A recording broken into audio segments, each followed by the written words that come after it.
हाँ करूँ स्टार्ट? बैठ गए सारे? अरे जितना कोशिश किया करो आगे आ जाने की।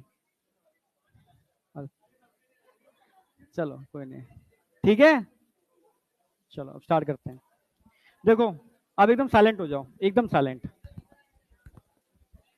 अरे यार भाई, सारे के सारे साइलेंट हो जाओ, स्टार्ट करते हैं।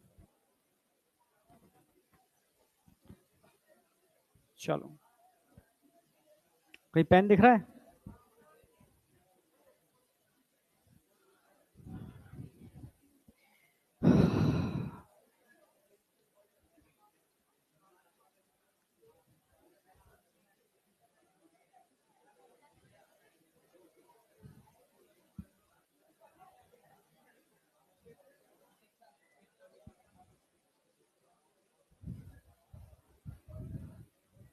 चैप्टर कौन सा स्टार्ट हो रहा है? Chemical coordination and integration. अब सुन लो, उसमें भूलने का क्या क्या है। कंसेप्ट तो सारे में करा दूंगा। ग्लैंड, ग्लैंड का कौन सा हार्मोन है और हार्मोन का फंक्शन क्या है और डिसऑर्डर क्या है, ये तीन चीजें भूलोगे। समझ रहे हो? हार्मोन, हार्मोन का फंक्शन बेटा धर, और डिसऑर्डर। ठीक है? डिसऑर्डर हाइपो की वजह से भी होते हैं, डिसऑर्डर हाइपर की वजह से भी होते हैं। Hormone is a intercellular messenger. समझ रहे हो? दो सेल के बीच में कम्युनिकेशन, मैसेज को पहुंचाने का काम करते हैं। समझ रहे हो ना मेरी बात? अगर इनका सीक्रेशन ज्यादा हो जाता है तो भी प्रॉब्लम है, कम हो जाता है तो भी प्रॉब्लम है। ना हाइपर करना है ना हाइपो करना है, और मेंटेन करना है। ये बॉडी का मेन, समझ रहे हो, रिस्पॉन्सिबिलिटी है। तो करना स्टार्ट। चलो, आज का टारगेट, वैसे पिट्यूटरी भी हो जाए तो बहुत बड़ी बात है। टारगेट 3 लिख दिए, पर मेन टारगेट तो यही रहेगा हमारा। ठीक है, पर साथ में अगर ये हो जाए तो बहुत अच्छी बात है। ठीक है, एक टारगेट तो मैं एडिशनल बहुत लिखता ही हूँ, तो है नहीं। ठीक है, समझ गए ना मेरी बात? तो सबसे पहले समझना है, एकदम एकदम फोकस करो, साइलेंट, बिल्कुल साइलेंट। थोड़ा सा पहली क्लास में लग एकदम चाहिए साइलेंट हो जाए, दूसरी से तुम थोड़ा बहुत बोलना चालू करो तो चलेगा, पर पहली में तो बिल्कुल साइलेंट। समझ रहे हो ना? एक हफ्ते बाद क्लास होती है, तो दिमाग में चल रहा होता है बच्चे सीरियस एकदम, ये वो दिखना चाहिए सीरियस। समझ रहे हो? तुम्हारी छवि बन जाए वो वाली, हाँ यार बच्चे एकदम डेडिकेटेड है। ठीक है, चलो सबसे पहले हम बात करते हैं हार्मोन होते क्या है बेटा। ठीक है, ध्यान रखना है, हार्मोन प्रोटीन नेचर के भी होते हैं, हार्मोन अमाइनो एसिड नेचर के भी होते हैं।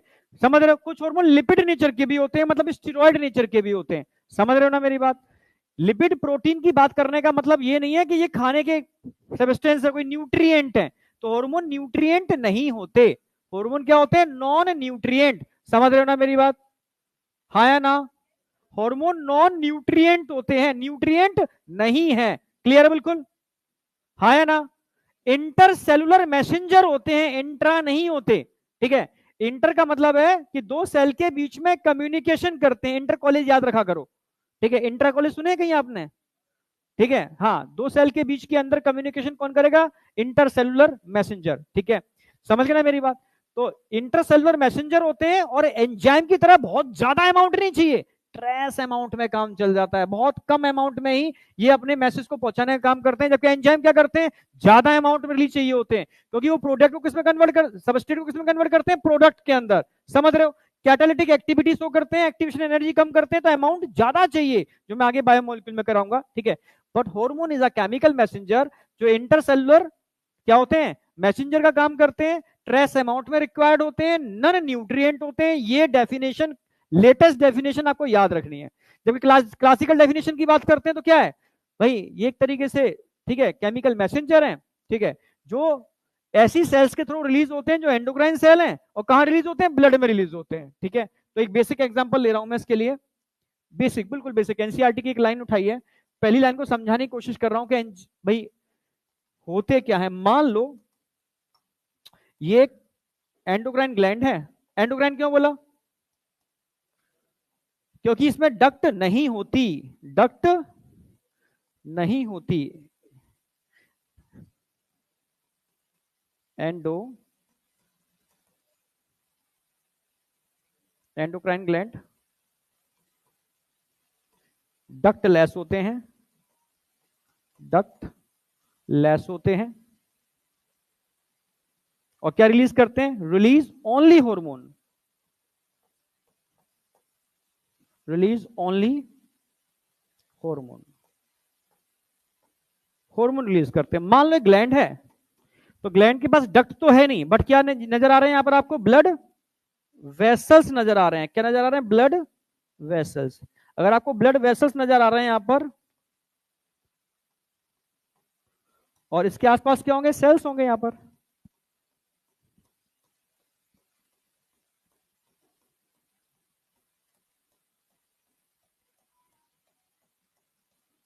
इस वीक आपका ह्यूमन फिजियो एंड हो जाएगा, और नेक्स्ट से मैं 2 चैप्टर बचे हुए हैं, या तो एनिमल किंगडम,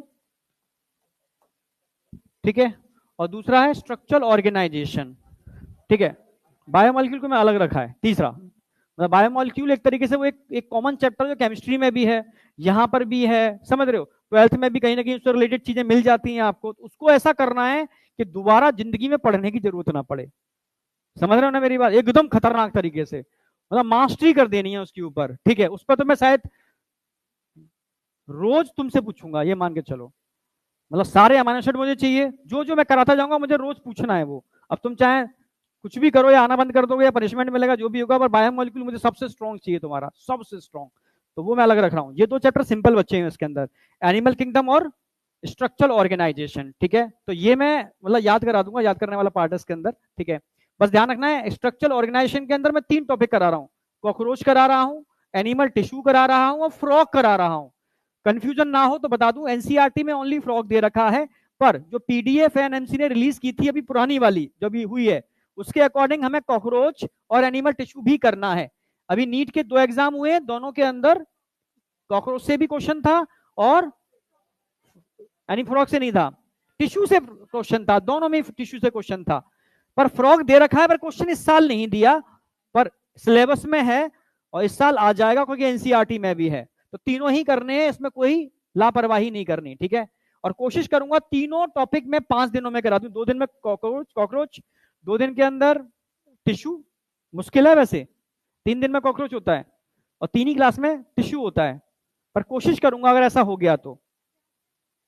स्ट्रक्चरल ऑर्गेनाइजेशन में 3 टॉपिक हैं, मैं कोशिश करूंगा कि एक राउंड में हो जाए, और एक राउंड में नहीं हुआ तो एक राउंड में 2 टॉपिक पूरे करके जाऊंगा मैं, कॉकरोच और एनिमल टिश्यू। अगले राउंड के अंदर मैं फ्रॉग से स्टार्ट करके अगला चैप्टर स्टार्ट कर दूंगा, समझ गए? ऐसे कुछ रहेगा, पर जो भी टॉपिक होगा पूरा खत्म होके जाएगा, इसमें आधा अधूरा नहीं रहेगा, ये है मतलब, ठीक है। तो अगर मैं एंडोक्राइन ग्लैंड की बात करता हूं, डक्ट लेस होते हैं, हार्मोन रिलीज करते हैं, और अपने सब्सटेंस को कहां रिलीज करते हैं? ब्लड के अंदर, क्योंकि यहां जो भी रिलीज होगा कहां होगा? ब्लड के अंदर। कहां रिलीज होगा?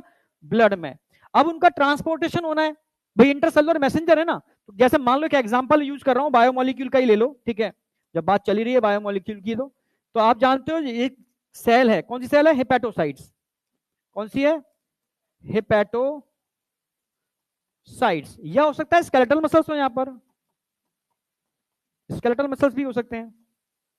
आप जानते हो हेपेटोसाइट हो या स्केलेटल मसल्स हो, इनके पास क्या होते हैं? एक खास टाइप के रिसेप्टर। किसके रिसेप्टर होते हैं जरा बताओ? जो औरों के पास नहीं होते, इनके पास होते हैं, इंसुलिन के रिसेप्टर। किसके रिसेप्टर? इंसुलिन। मान लो आपके बॉडी के अंदर बहुत ज्यादा अमाउंट में ग्लूकोज है, सॉरी बॉडी कह रहा हूं, ब्लड के अंदर, आपने आज 50 रसगुल्ले खाए, मान लो, रसगुल्ले जानते हो? गुलाब जामुन, हाँ गुलाब जामुन रेड कलर के, चाशनी में भीगे हुए, गरम गरम, खा गए 50, हाँ खा गए 50, फ्री में मिल रहे थे, ठीक है, और शर्त लगा ली कि भाई खा लेगा तो तुझे पैसे और मिलेंगे तेरे को, अब कैसे छोड़ोगे? समझ गए? इतना शुगर आपके ब्लड में पहुंच जाएगा तो इंसान की डेथ हो सकती है। समझ रहे हो ना मेरी बात?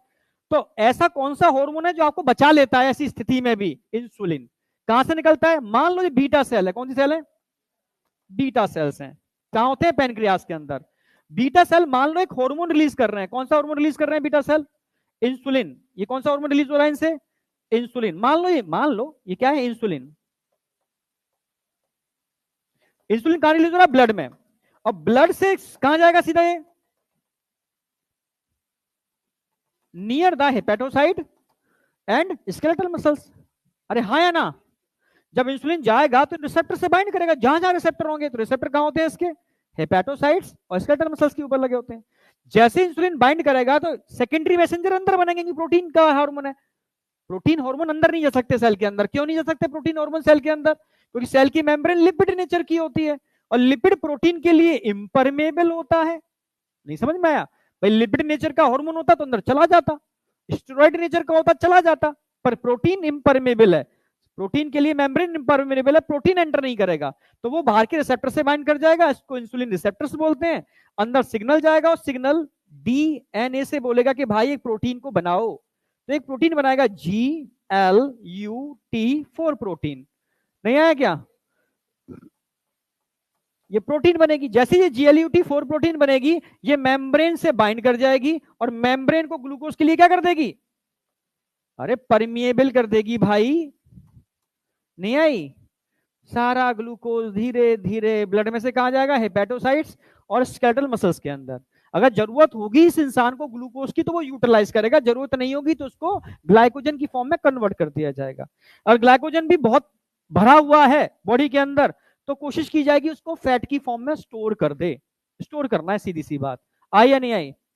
तो एक्चुअल में जो हार्मोन होते हैं वो सिर्फ और सिर्फ मैसेंजर का काम कर रहे हैं, खुद कुछ नहीं कर रहे। जाके इसको बोला कि भाई डीएनए को कि प्रोटीन बना, और इस ग्लूकोज को अंदर बोला, इस सेल को प्रोटीन के लिए परमेबल बना। समझ में आया नहीं आया?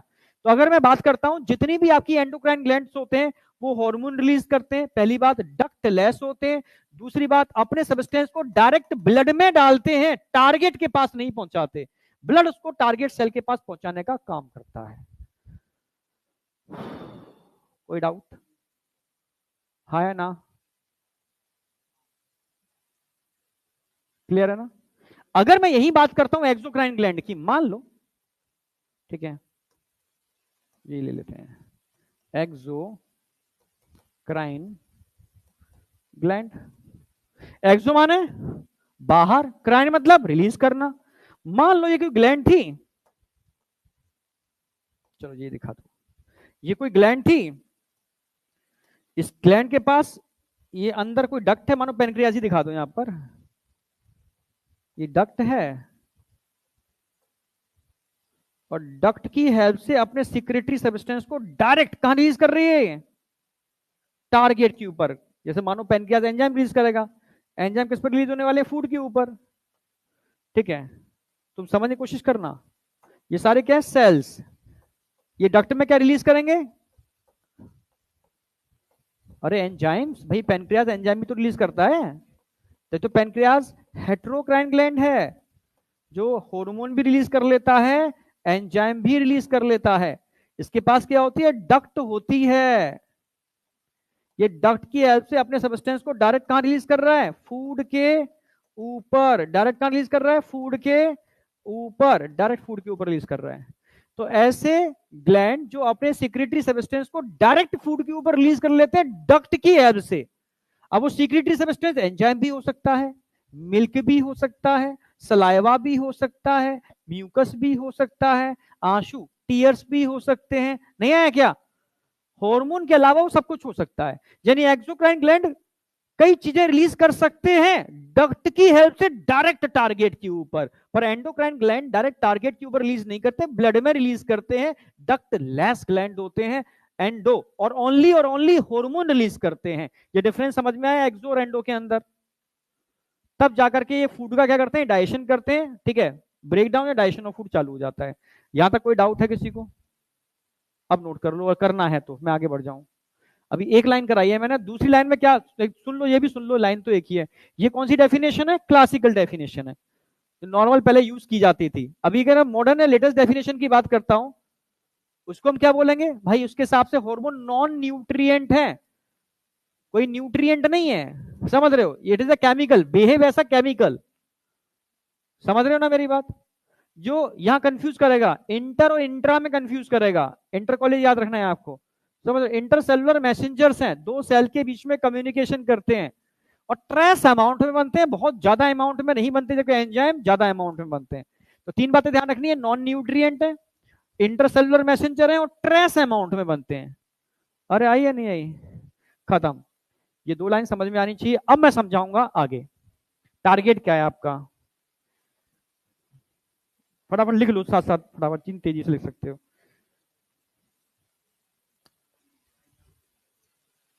हाँ,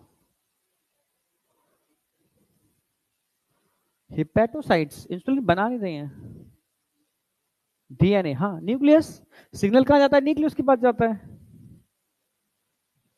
सेकेंडरी में ये तो ये चैप्टर का पार्ट है, अभी लास्ट में यही बताऊंगा मैं कैसे सिग्नलिंग होती है। Secondary messenger, it is a primary messenger. फिर जो अंदर बन रहा है वो सेकेंडरी मैसेंजर है, जैसे कैल्शियम है, साइक्लिक एएमपी है, साइक्लिक जीएमपी है, समझ रहे हो? जैसे आईपी, ठीक है, समझ रहे हो? क्या बोलते हैं, इनोसिटोल ट्राइफॉस्फेट, ये है, ये सब सेकेंडरी मैसेंजर्स होते हैं जो अंदर सेल के अंदर बनते हैं प्राइमरी मैसेंजर के स्टिमुलेशन के बाद, वो डीएनए के पास सिग्नल को लेकर के जाते हैं। अगर ये प्राइमरी मैसेंजर अंदर नहीं जा सकते तो, अगर यही प्राइमरी मैसेंजर स्टेरॉइड नेचर के होते तो अंदर चले जाते डायरेक्ट, उनको जरूरत ही नहीं थी सेकेंडरी मैसेंजर की। ये अभी लास्ट, इस चैप्टर का लास्ट पार्ट है। अब आ जाओ इसके बाद, लिख लो पहले इसको फटाफट, एक घूंट पानी पी लो। हार्मोन, जोर से बोल। नेचर भी लिखाऊंगा लास्ट में, सब यही कराऊंगा, कौन कौन से नेचर के होते हैं, किन के रिसेप्टर्स कहाँ होते हैं, मोस्टली प्रोटीन, अमाइनो एसिड, समझ रहे हो, और कुछ लिपिड और स्टेरॉइड नेचर के होते हैं जो मैं लिखाऊंगा। प्रोटीन का मतलब है polypeptide, amino acid single unit, बनता से मतलब नहीं है, स्ट्रक्चर पॉलीपेप्टाइड कैसा है। और पॉलीपेप्टाइड भी प्राइमरी हो सकता है, सेकेंडरी हो सकता है, टर्शरी हो सकता है, क्वाटरनरी स्ट्रक्चर भी हो सकता है। यस, ग्लाइसिन, समझ रहे हो, इज अ हार्मोन, लिखाया था अभी मैंने नर्वस सिस्टम में, इनहिबिटरी न्यूरोट्रांसमीटर ग्लाइसिन, अभी नहीं लिखा था, याद भूल गया क्या? नर्वस सिस्टम, तेरी आंखें बता रही हैं जैसे मैं कौन सी बातें कर रहा हूं किस जमाने की। क्या हुआ, नर्वस सिस्टम भूल गए? भाई चेक कर, एक्साइटेटरी इनहिबिटरी न्यूरोट्रांसमीटर लिखे या नहीं लिखे तूने कॉपी पे? अरे तूने तो लिखा है, उसकी आंखें तो बता रही है, उसे पता ही नहीं है कौन सी बातें कर रहा हूं मैं। अभी चेक कर कॉपी में, अभी तुरंत मेरे सामने चेक करके दिखाओ मुझे। अरे यार,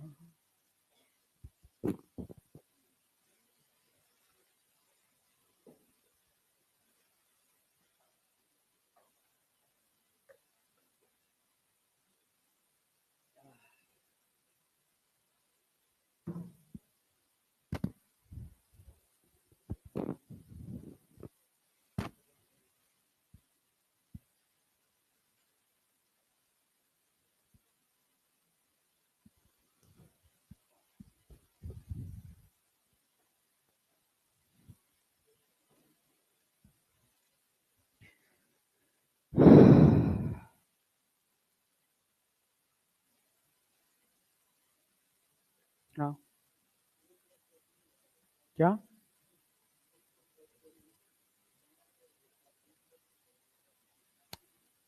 सेल नहीं पड़े अभी, सेल, अरे प्रोटीन बनती है, ये खुद ही चैनल, खुद ही चैनल की तरह काम करती है। हर मेम्ब्रेन सेलेक्टिवली परमेबल होती है नहीं होती है? और मेम्ब्रेन को परमेबल कौन बनाता है? प्रोटीन्स। कुछ प्रोटीन चैनल की तरह बिहेव करती हैं जो आयन की परमेबिलिटी के लिए रिस्पॉन्सिबल होती है, आयन थोड़ी ना है यहाँ पर, ग्लूकोज आयन होता है क्या? हाँ, तो वो प्रोटीन ही चैनल की तरह बिहेव कर रही है, एक्टिवेट नहीं कर रही है किसी को, खुद ही प्रोटीन चैनल है। ठीक है, उस मेम्ब्रेन को परमेबल बना दिया उसमें ग्लूकोज के लिए, क्योंकि ग्लूकोज वाटर सॉल्युबल होता है, फैट सॉल्युबल नहीं होता। तुम साइटोलॉजी पढ़ चुकी हो, तुम साइटोलॉजी वाले डाउट पूछते हो ना तो मुझे गुस्सा सी आ जाती है। तो कंसेप्ट तुम्हारे इतने दिमाग तुम्हारा इससे एक स्टेप आगे हो चुका है, अब आगे के बारे में सोचो ना, तुम फिर पीछे चले जाते हो। ये सब जानते हो कि जितनी भी मेम्ब्रेन होती हैं सब क्या होती हैं, सेलेक्टिवली परमेबल। सेलेक्टिवली परमेबल का मतलब है वो, उनकी परमेबिलिटी किसी भी चीज के लिए, स्पेशल टाइप के चैनल, चैनल क्या होते हैं आइंस के लिए, या स्पेशल टाइप की प्रोटीन जो चैनल की तरह बिहेव करे उस पर डिपेंड करती है, समझ रहे हो, इसलिए सेलेक्टिवली परमेबल है। अरे आ रहे हो, आ रही है, आ रहे हो कह रहा हूं, आ रही है, आ रही है ना, बस आनी चाहिए। मुझे बस ये दिख रहा है कि अक्टूबर आने वाला है, मुझे घबराहट हो रही है, समझ रहे हो कि हाँ, अक्टूबर के बाद तुम कहीं डिमोटिवेट ना हो जाओ, समझ रहे हो ना, समय निकल रहा है, सिलेबस टाइम से चल रहा है, तुम्हारा ह्यूमन फिजियो खत्म हो रहा है, लास्ट चैप्टर है, और 3 चैप्टर के बाद तुम्हारा 11th खत्म हो रहा है। 12th बहुत छोटा होता है, बहुत बड़ा नहीं होता। 12th तेज चलता है क्योंकि तुम 12th बोर्ड में दे चुके होते हो, तुम्हें आधी चीजें 12th की अभी याद है। 11th हर बच्चे का वीक होता है क्योंकि फर्स्ट ईयर रेस्ट ईयर, मस्ती ईयर निकाल दी, मस्ती है पता ही नहीं चला, तो इसलिए यहाँ ज्यादा मेहनत होती है, वहां मेहनत कम होती है, तो यूं निकल जाएगा सिलेबस यूं चुटकियों में, समझ रहे हो। फरवरी में तुम एकदम कहोगे यार सिलेबस तो खत्म, अब क्या करें, इसलिए रिवीजन साथ साथ करो। आगे बढ़ रहा हूं, अब टारगेट क्या है, टारगेट आपके कुछ ग्लैंड्स हैं, 2 टाइप के ग्लैंड्स होते हैं, कौन कौन से ग्लैंड्स होते हैं, 2 टाइप के, कौन से, ऑर्गेनाइज्ड और एक अनऑर्गेनाइज्ड, समझ रहे हो ना। अरे बेटा इधर देख लो, इधर ऑर्गेनाइज्ड और एक अनऑर्गेनाइज्ड। ऑर्गेनाइज का मतलब क्या होता है पीछे, देख तू इसको तो तेरे को सौंपा है मैंने, ये दांत दिखाया करे ना, तो अब खींच के तो नहीं तुम कहूंगा दे, ठीक है, समझा दिया अगर, नहीं तो उसको यहाँ आगे बिठा लूंगा मैं, ठीक है, बस तू समझा लियो उसको, अब तेरे हाथ में है ये, हाँ अब इधर आ जा, ठीक है। अब दांतों का ऐड यहां नहीं करेगा अब, समझ रहे हो, हाँ अब इधर आ जाओ, इधर आ जाओ, इधर इधर इधर, पीछे, बेटा इधर, तुझसे ही कह रहा हूं ध्यान रखियो, अब तेरी ऊपर ही निगाह रहेगी, अब मुंह छुपा लेने से काम नहीं बनेगा, हाँ इधर आ जाओ, ठीक है। अब सीधी सी बात है, हमारे बॉडी में 2 टाइप के ग्लैंड्स होते हैं, एक ऑर्गेनाइज्ड और एक अनऑर्गेनाइज्ड, क्लियर है बिल्कुल। अगर मैं अनऑर्गेनाइज्ड ग्लैंड की बात करता हूं, अनऑर्गेनाइज्ड ग्लैंड की बात करता हूं, तो वो कोई स्पेशल ग्लैंड नहीं है, वो एक बॉडी के ऑर्गन है, क्या है, बॉडी के ऑर्गन है, जो काम कुछ और करते हैं, बने किसी और के लिए, पर वो हार्मोन भी रिलीज कर लेते हैं, तो उनको अनऑर्गेनाइज्ड हमने ग्लैंड या ऑर्गन बोल दिया। सबसे भी समझ में आ रहा है ना बेटा पीछे, उनको हमने क्या बोल दिया, अनऑर्गेनाइज्ड ऑर्गन या अनऑर्गेनाइज्ड ग्लैंड, क्लियर है बिल्कुल। पर कुछ ग्लैंड ऐसे हैं जो बने ही हार्मोन को बनाने के लिए हैं, वो सारे कैसे हैं, ऑर्गेनाइज्ड। तो पहला क्वेश्चन आएगा, बताओ इनमें से ऑर्गेनाइज्ड कौन है, अनऑर्गेनाइज्ड कौन है, समझ गए ना मेरी बात। तो ऑर्गेनाइज्ड जो तुम्हारे एनसीईआरटी में दे रखे हैं, जो स्पेशल हार्मोन बनाते हैं, समझ रहे हो, जो बने ही हार्मोन को बनाने के लिए हैं, तो ऑर्गेनाइज्ड में पिट्यूटरी आएगी या नहीं आएगी, हाइपोथैलेमस आएगा या नहीं आएगा, क्या हाइपोथैलेमस बनाने के लिए बना है, भाई वो तो ब्रेन का पार्ट है भाई, ग्लैंड थोड़ी ना है, जो लिम्बिक सिस्टम का भी काम कर रहा है, बहुत सारे इन्वॉल्यूंटरी एक्शन को भी कंट्रोल कर रहा है, समझ रहे हो, ब्रेन का बहुत इंपॉर्टेंट पार्ट है, बहुत सारी चीजों का रेगुलेटिंग सेंटर है, थर्मो रेगुलेशन, ऑस्मो रेगुलेशन, समझ रहे हो, बहुत सारी चीजों को रेगुलेट कर रहा है, तो एक्चुअल में वो ऑर्गेनाइज्ड नहीं है, समझ गए, वो अनऑर्गेनाइज्ड है, पर पिट्यूटरी से जुड़ा हुआ है, समझ गए ना मेरी बात। उसमें एक स्पेशल टाइप के न्यूरॉन है जो और बॉडी में कहीं नहीं मिलते, ऐसे न्यूरॉन जो हार्मोन की ग्लैंड की तरह बिहेव करते हैं, secretory neuron, hypothalamic neuron, neurosecretory cell भी बोल सकते हो, ओनली प्रेजेंट इन हाइपोथैलेमस, समझ गए ना मेरी बात, ओनली हाइपोथैलेमस मिलते हैं और बॉडी में कहीं नहीं मिलते। तो हाइपोथैलेमस एक्चुअल में मल्टीपर्पज रोल प्ले कर रहा है, ठीक है, इसलिए यहां पर हमने उसको ऑर्गेनाइज की जगह अनऑर्गेनाइज्ड में रख दिया, किस में रख दिया, अनऑर्गेनाइज्ड में।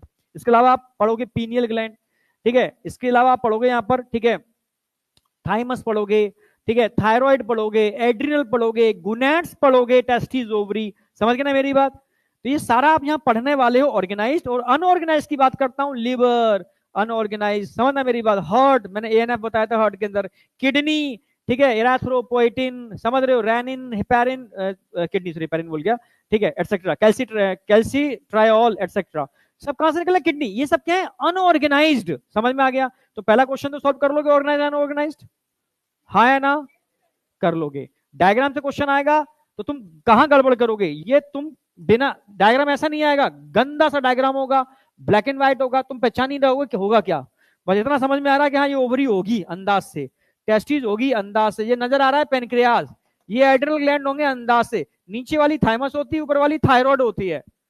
अब ये समझोगे सर ने जब भी हाइपोथैलेमस के बारे में बात की है तो नीचे पिट्यूटरी हैंग करके दिखाई है, हाँ या ना, यानी हाइपोथैलेमस और पिट्यूटरी साथ साथ आते हैं, हाँ या ना, हाइपोथैलेमस हमेशा ऊपर होगा, पिट्यूटरी हमेशा। तो जब भी साथ साथ की बात आएगी तो हाइपोथैलेमस और पिट्यूटरी ही होंगे। ऊपर वाला हाइपोथैलेमस, नीचे वाली पिट्यूटरी। मानो ए लिख दिया, बी लिख दिया, तो तुम बता सकते हो ए क्या है, बी क्या है। और दूसरी साइड में जो बनी होगी वो क्या होगी, पीनियल। मुझे तो नहीं लगता आप तुम इस डायग्राम से आए हुआ क्वेश्चन छोड़ के आओगे। अरे हाँ या ना, हाँ छोड़ के आओगे ना, ठीक है, तो छोड़ के आओगे। चलो, pituitary, pineal gland, thyroid, adrenal, hypothalamus नहीं दिया मैंने, पैनक्रियास, पैराथायराइड, थाइमस, गुनैट्स, और बस गुनैट्स आ गए सारे। ये सब क्या है, ऑर्गेनाइज्ड, ऑर्गेनाइज्ड हैं। पहला क्वेश्चन सॉल्व हो गया, ठीक है। अनऑर्गेनाइज्ड, हाइपोथैलेमस अनऑर्गेनाइज्ड हो गया, ठीक है। जैसे गैस्ट्रोइंटेस्टाइनल ट्रैक, खाने को पचाने के लिए बनाया भाई।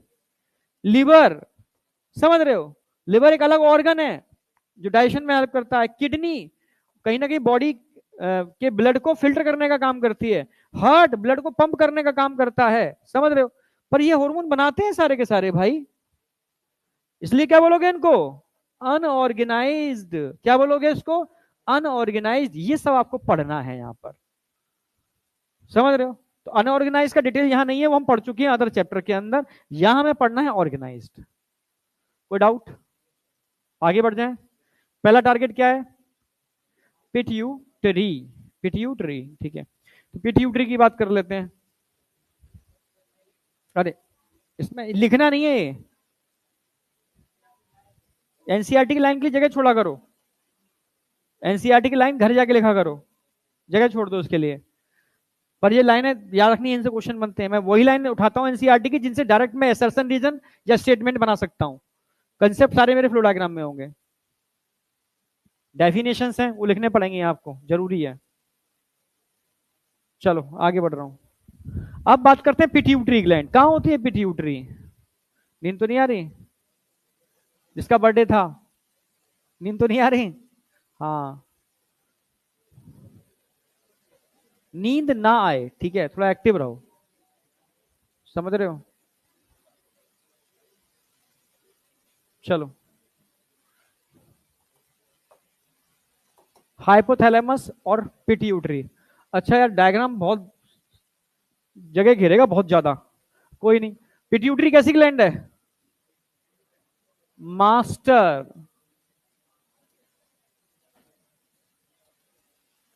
मास्टर का भी कोई मास्टर होता है क्या, हाँ। और उस बेचारे का नाम यहां नहीं ले रहे हैं क्योंकि वो अनऑर्गेनाइज्ड है, मास्टर ग्लैंड है।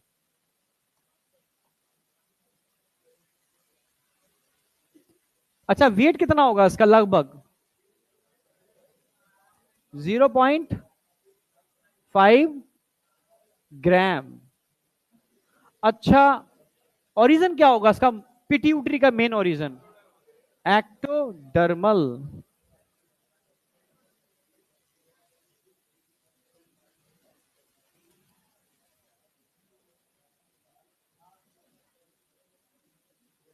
क्योंकि मोस्टली ऑर्गन का ओरिजिन मीजो डर्मल होता है, समझ रहे हो। पर इसका ओरिजिन एक्टोडर्मल होगा। आई या नहीं आई, चलो चलो आगे चल रहे हैं ना। अब ड्रॉ करना होगा, थोड़ा कर लो।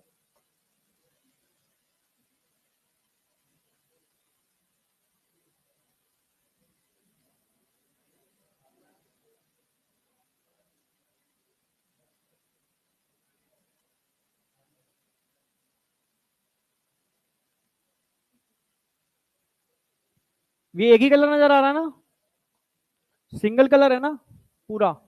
तो ये पूरा ही हाइपोथैलेमस है, पूरा ही क्या है ये, अरे हाँ या ना, ये भी हाइपोथैलेमस है।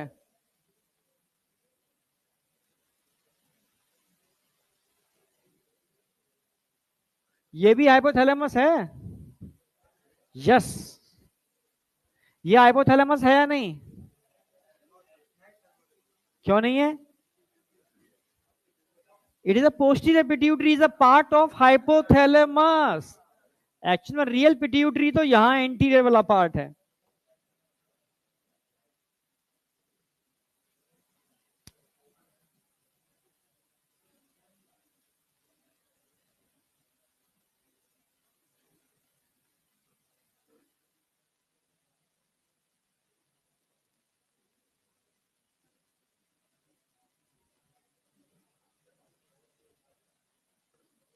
ये है रियल पिट्यूटरी। और पिट्यूटरी एक कैविटी के अंदर होगी, क्या बोलेंगे इस कैविटी को? शैला, जो स्फिनोइड बोन में होती है। और ये आपको नजर आ रहा है इनफंडीबुलम। यहां पर खास टाइप के न्यूरॉन्स होते हैं,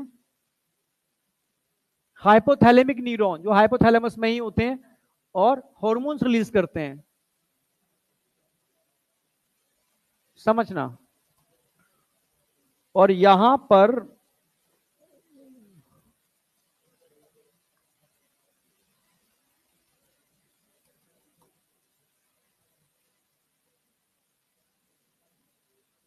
पोर्टल सिस्टम समझते हो?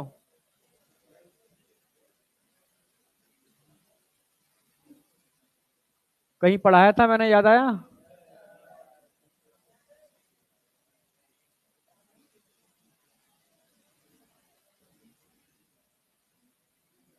ये एक पोर्टल सिस्टम होता है और उधर दो कलेक्शन ऑफ साइटोन होते हैं, कलेक्शन ऑफ साइटोन, यही ले लेते हैं। Supra optic nuclei, paraventricular nuclei, it is a collection of cyton.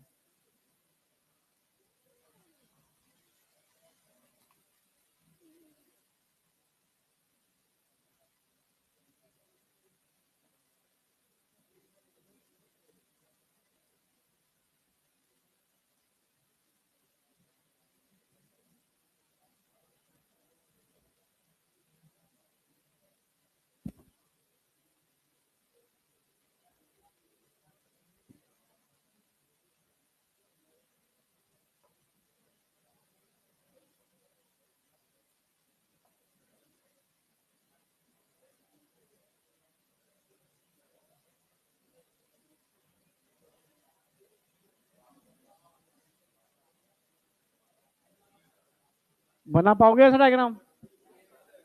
बना दो तेजी से।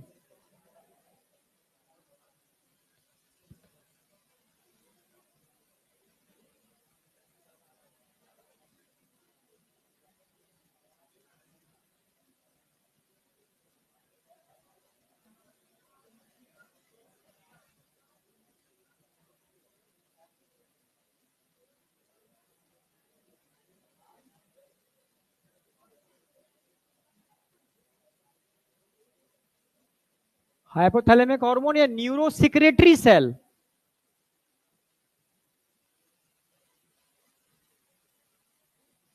पोर्टल सिस्टम, पोर्टल सर्कुलेशन लिख दो।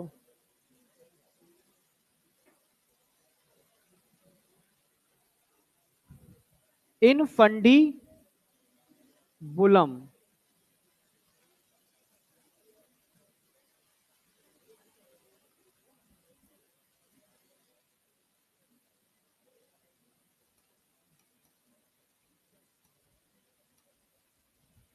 इनफंडीबुलम is a part of anterior pituitary या पोस्टीरियर पिट्यूटरी?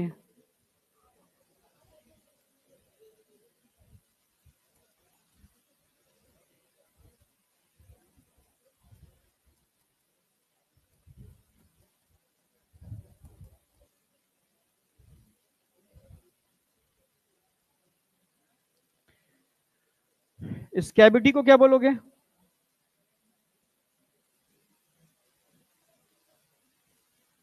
शैला टर्शिका। किस बोन के अंदर होती है? प्रेजेंट इन ब्रेन की, क्रेनियम की बोन होती है स्फिनोइड।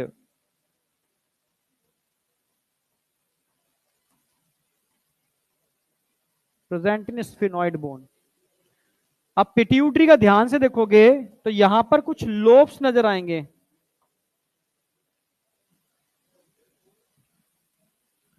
Group of sales. एक ग्रुप ये नजर आ रहा है, दूसरा ये नजर आ रहा है, तीसरा ये नजर आ रहा है, चौथा ये नजर आ रहा है, पांचवा थोड़ा उधर होगा, थोड़ा उधर होगा, मिडिल वाले पार्ट में थोड़ा उधर होगा। 5 ग्रुप नजर आ रहे हैं। इन ग्रुप्स को बोलते हैं ट्रॉफिक सेल्स। कौन से सेल्स? ट्रॉफिक।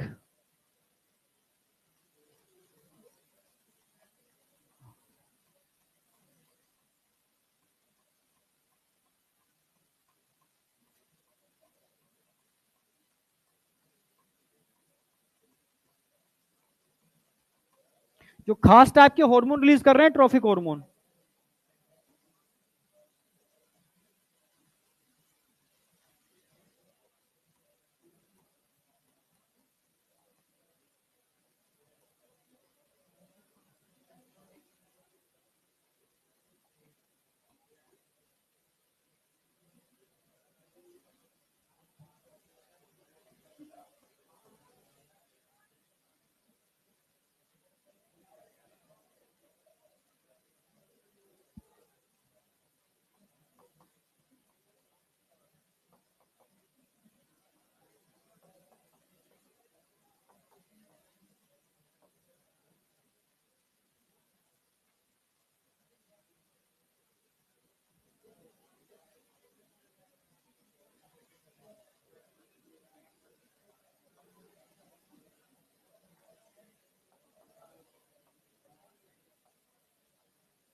क्या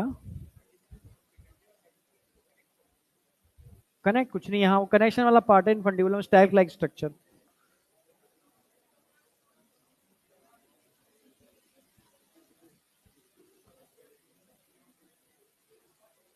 क्या चल रहा है भाई इधर?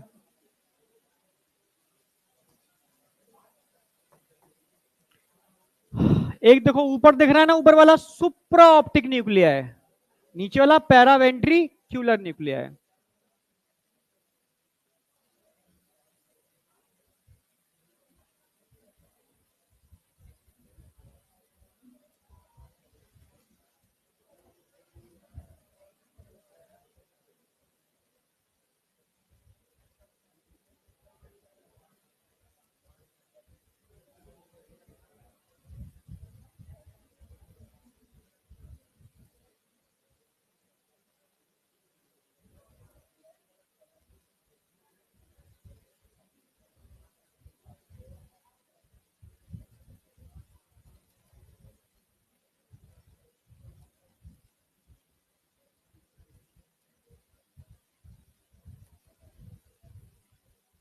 बस इतना लिख लो,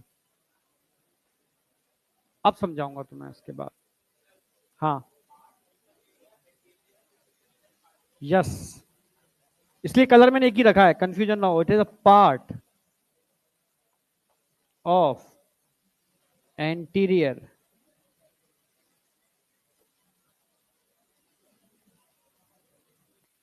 पिट्यूटरी।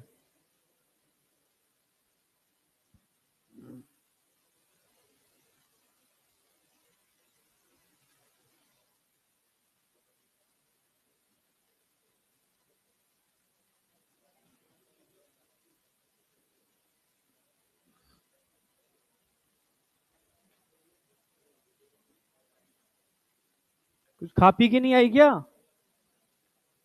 एनर्जी रखो भाई, मेंटेन रखो। लिखो फटाफट, लिखो तेजी से, तू लिखी नहीं रही है कुछ भी।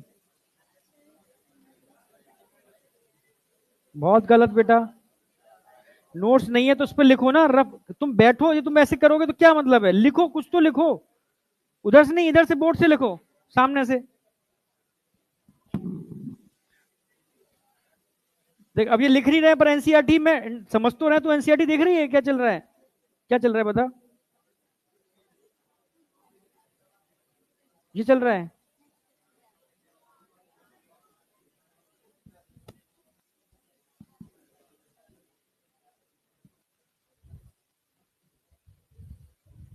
ध्यान रखियो, निकालना ऐसा सिलेक्शन ना कुछ भी हो जाए। हाँ, समझ रहे हो ना? पीछे मुड़ मुड़ के क्या देखते हो तुम लोग? नहीं जैसे ये देखते हैं ना, क्या देखते हैं? हाँ, ये दोनों। सोचो अभी तुमने चालू किया है, जब मैं इधर पीछे आया हूं तब से क्या कर रहे थे?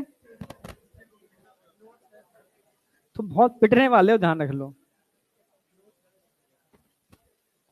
तो तभी बता रहे हो। अभी पूछेगा, अभी इससे पूछ लेंगे हम, रुक जाओ अभी, अभी इनसे बात करेंगे हम। तुम समझते जाना, नोट्स हैं इसका मतलब ये नहीं है कि मतलब, समझ रहे हो ना। हाँ, तो एनसीईआरटी की एक एक लाइन को क्रिस्टल क्लियर करना है, बिल्कुल समझना है, जो डाउट आए हाथ उठा के पूछना भी है।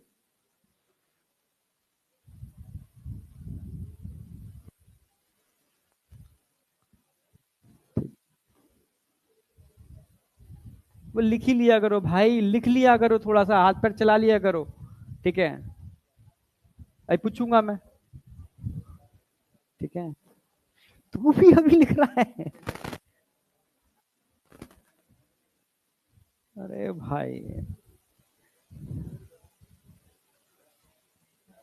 हाँ हाँ बोलो। एक मिनट ना, जोर से बोल। इतनी इतनी धीरे बोलेगा आवाज आ जाएगी मेरे कान तक। वो मैं बताऊंगा पीनीएल में, यहां तक समझ में आया नहीं आया? सेला टर्शिका। अरे पूरा, अरे इंटरपोस्टर क्या होता है? एक गड्ढा है बस स्फेनॉइड बोन के अंदर, उसे पीट्यूटरी के दोनों लोब लगे हुए हैं। किसमें पार्टीशन? और पार्टीशन थोड़ी ना कर रहा है वो तो गड्ढा है, ठीक है। एंटीरियर पिट्यूटरी दो लोब है, पोस्टीरियर पिट्यूटरी तो हाइपोथैलेमस का ही पार्ट है, पार्टीशन थोड़ी ना है, वो तो हाइपोथैलेमस का प्रोजेक्शन है। एंटीरियर पिट्यूटरी अलग से लगी हुई है, जिसका ओरिजिन एक्सटर्नल है।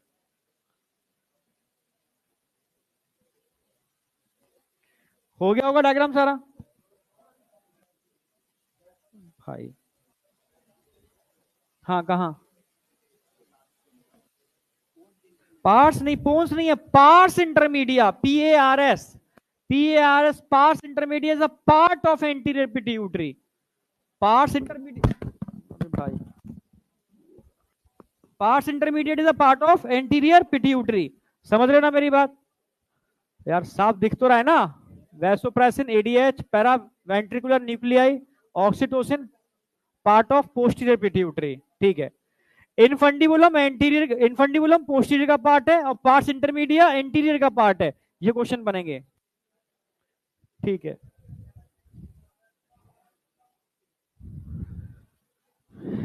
करें स्टार्ट? लिख लिया? हाँ, ठीक है ठीक है ठीक है, करते हैं स्टार्ट। अब सारे आ जाओ, बस स्टॉप, एकदम स्टॉप, ठीक है। भाई सबसे पहले क्या होगा, फर्स्ट फर्स्ट ऑफ ऑल, भाई यहाँ खास टाइप के न्यूरॉन्स हैं जो बॉडी में और कहीं नहीं होते, हाइपोथैलेमिक न्यूरॉन। समझ रहे हो? क्योंकि हाइपोथैलेमस एक तरीके से एक ग्लैंड की तरह भी बिहेव कर रहा है, लिम्बिक सिस्टम का पार्ट भी है, एंडोक्राइन सिस्टम, इसमें खास टाइप के न्यूरॉन्स हैं। एक ऐसे न्यूरॉन जो बॉडी में और कहीं नहीं होते, जो ग्लैंड की तरह काम कर रहे हैं, secretory neuron, neuro secretory cell, जो हाइपोथैलेमस के अंदर होते हैं only, so it is also called hypothalamic neuron. अरे हाँ या ना? क्लियर है बिल्कुल? तो हाइपोथैलेमिक न्यूरॉन दिखा रखे हैं। अब क्या करते हैं भाई, एंटीरियर पिट्यूटरी को तो हाइपोथैलेमस कंट्रोल करता है, पर posterior pituitary is a part of hypothalamus. Clear है बिल्कुल? अब कंट्रोल कैसे करता है? यहां पर एक पोर्टल सिस्टम है भाई, यहां से क्या निकलते हैं, न्यूरो, जैसे एक्साइटेटरी इनहिबिटरी न्यूरो या हार्मोन, जो पिट्यूटरी के एंटीरियर लोग को क्या कर रहे हैं, कंट्रोल, यहां से निकल रहे हैं, ये यहां से होते हुए, यहां से होते हुए कहां आ रहे हैं, पोर्टल सिस्टम के थ्रू पोस्टीरियर लोब में। और ये कुछ सेल्स होते हैं, इनको ट्रॉफिक सेल्स बोलते हैं। क्या बोलते हैं इनको? Trophic cell. ट्रॉफिक सेल के सीक्रेशन को कंट्रोल करते हैं। अब ट्रॉफिक सेल सीक्रेशन को कहां करेंगे, ब्लड में। ये भी कहां करेंगे, ब्लड के अंदर, क्योंकि इनके चारों तरफ क्या होता है, नेटवर्क ऑफ कैपिलरी। समझ पा रहे हो नहीं समझ पा रहे हो? अब ट्रॉफिक सेल कितने टाइप के नजर आ रहे हैं, 5 टाइप। ये 5 प्रकार के ट्रॉफिक सेल क्या करते हैं, 5 प्रकार के हॉर्मोन्स बनाते हैं। एंटीरियर पिट्यूटरी के सारे हार्मोन एंटीरियर पिट्यूटरी में बनते हैं। Hormones of anterior pituitary produce in anterior pituitary, but hormone of posterior pituitary produce in hypothalamus, क्योंकि posterior pituitary is a part of hypothalamus. Posterior pituitary में क्या है भाई, न्यूरॉन्स के मेन साइटोन कहां पर है, हाइपोथैलेमस में। इनके बस एक्सोन ही तो यहां पर आ रहे हैं, नहीं आया क्या? ओनली एक्सोन यहां पर आ गए, मेन सेल कहां पर है, हाइपोथैलेमस में। तो एक्चुअल में पिट्यूटरी का, पोस्टीरियर पिट्यूटरी का अपना कोई अस्तित्व नहीं है, ये हाइपोथैलेमस का ही प्रोजेक्शन है, जिसमें इन सारे न्यूरॉन के टर्मिनल एक्सोन आके इकट्ठे हो गए यहां पर। तुम समझ पा रहे हो मेरी बात है नहीं? आ रही है ना? चलो ये वाली बात क्लियर हो गई, ठीक है। तो यहां पर हाइपोथैलेमस इन 5 प्रकार की ट्रॉफिक सेल को कंट्रोल करता है, जो 5 प्रकार के हार्मोन बनाते हैं, जो मैं लिखने वाला हूं।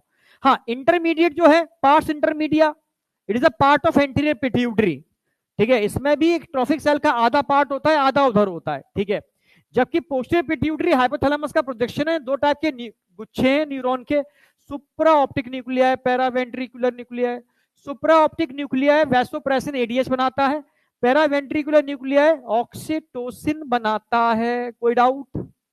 अब यहां पर एक इन्फंडिबुलम होता है, इन्फंडिबुलम होता है, it is a part of posterior pituitary, जो कहीं ना कहीं हाइपोथैलेमस को पोस्टीरियर पिट्यूटरी से जोड़ने का काम करता है। क्लियर है? Posterior pituitary is a part of hypothalamus. अब बताओ, कोई डाउट है इसके अंदर? अब मैं इसी चीज को फ्लो डायग्राम में कराने वाला हूं। ठीक है, उससे सारी चीजें ऐड कर दूंगा, सारे हार्मोन ऐड कर दूंगा। अगर मैं फ्लो डायग्राम में कन्वर्ट करूं तो हम बात किसकी कर रहे हैं यहां पर? पिट्यूटरी।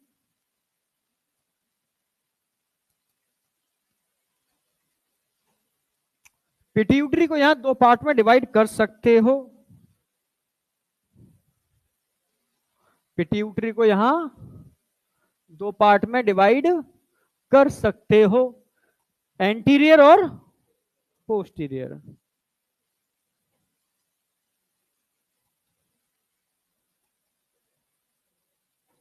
एंटीरियर पिट्यूटरी,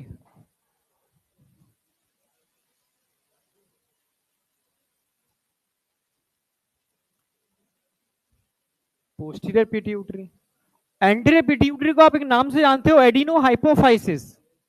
क्या बोलोगे उसको? Adeno hypo. अब मैं लिखने का टाइम नहीं दूंगा, ये ध्यान रख लेना। ठीक है, मैं लिखते जाऊंगा। इसको क्या बोलेंगे? Neuro hypophysis. क्या बोलेंगे? न्यूरो, क्योंकि न्यूरॉन का बंच है। Neuro hypophysis. देखता हूं कौन मेरे साथ ही साथ लिख रहा है। Neuro hypophysis.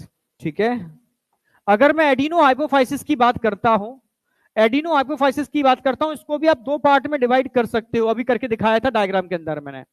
Parse distalis and pars intermedia. इसको क्या बोलेंगे? Pars nervosa.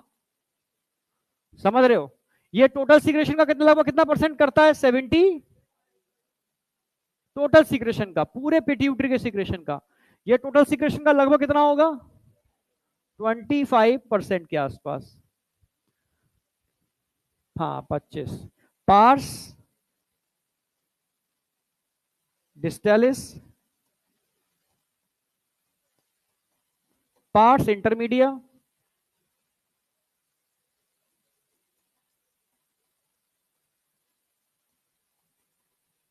Pars nervosa. Pars nervosa. कोई डाउट? कोई डाउट? नर्वोसा क्यों बोल रहे हैं भाई? न्यूरॉन का ही तो है। समझ, न्यूरॉन का बंच है ये नर्वोसा। अब समझना, अभी मैंने आपको यहां 5 प्रकार के बंच दिखाए थे, याद हो? 5 प्रकार के सेल के गुच्छे। 1 2 3 4 5। एक को नाम दिया हमने ट्रॉफिक सेल्स हैं, सारे के सारे ट्रॉफिक सेल से मिलकर बनते हैं। ठीक है, सबसे पहले आ जाएंगे सुमेटोट्रॉफ। सुमेटोट्रॉफ या सुमेटोट्रॉफिक सेल की बात है। सुमेटोट्रॉफिक सेल्स, इसको क्या बोलेंगे? थायरोट्रॉफिक सेल। थायरोट्रॉफिक सेल्स, इसको क्या बोलेंगे? सोमेटोट्रॉफ हो गया, थायरोट्रॉफ हो गया। ठीक है, अब आ जाओ कॉर्टिकोट्रॉफिक सेल।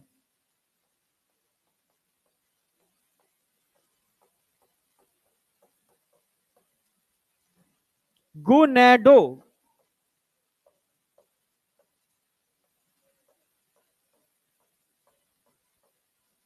Traffic cells. और लास्ट में क्या था? लैक्टो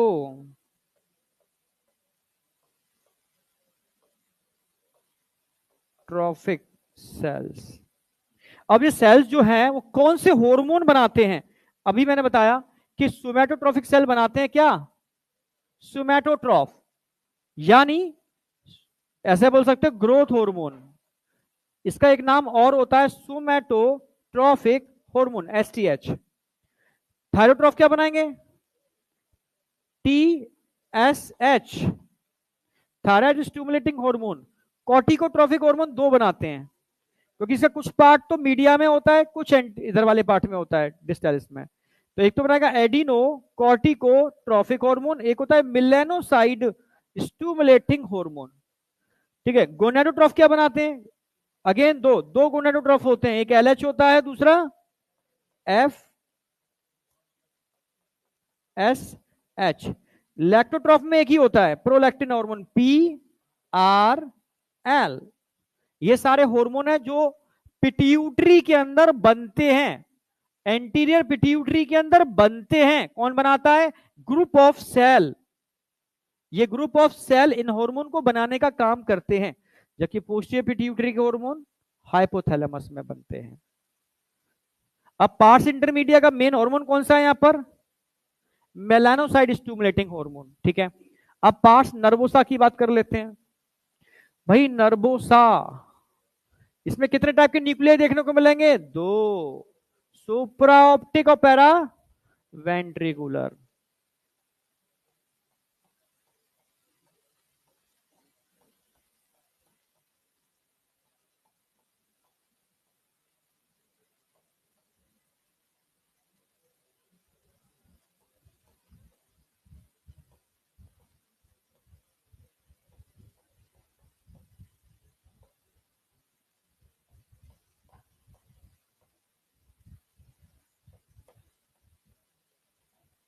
सुप्रा ऑप्टिक न्यूक्लियाई और पैरावेंट्रिकुलर न्यूक्लियाई, कोई डाउट?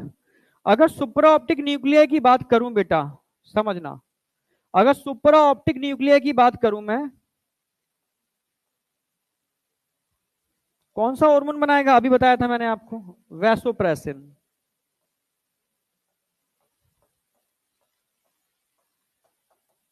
जिसको हम एडीएच भी बोल सकते हैं। पैरावेंट्रिकुलर न्यूक्लियाई क्या बनाएगा?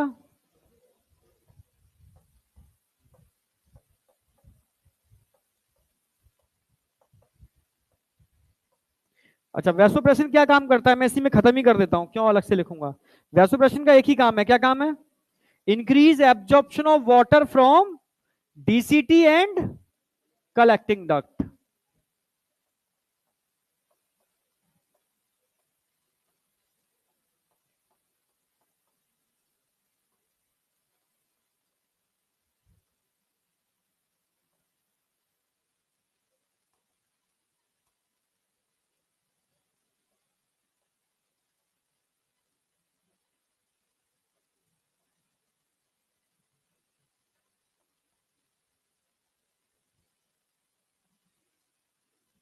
अच्छा, ऑक्सीटोसिन क्या काम करता है? Increase contraction in smooth muscles of uterus.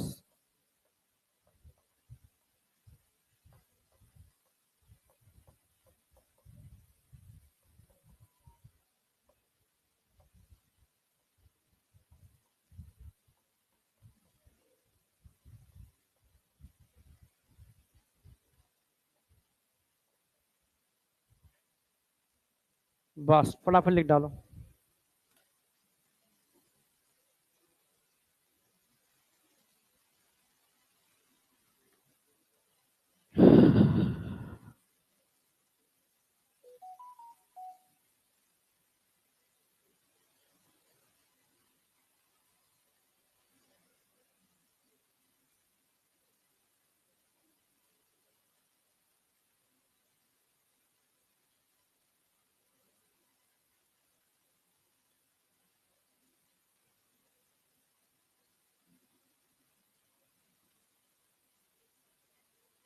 तुम्हारी जो अब डीपीपी आ रही है वो ठीक आ रही है क्या?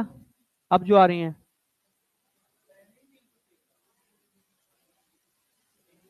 अच्छा अच्छा, ऑनलाइन में अपलोड कर एक एक करके कर रहे हैं, तो मैं इकट्ठी दे दिए हैं। कितनी सारी इकट्ठी दे दी है पूरी? अच्छा अच्छा अच्छा, ठीक है ठीक है ठीक।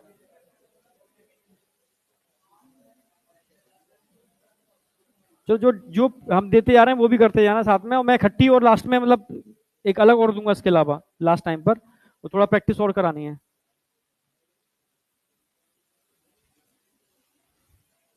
बनवा रहे हैं उसको भी।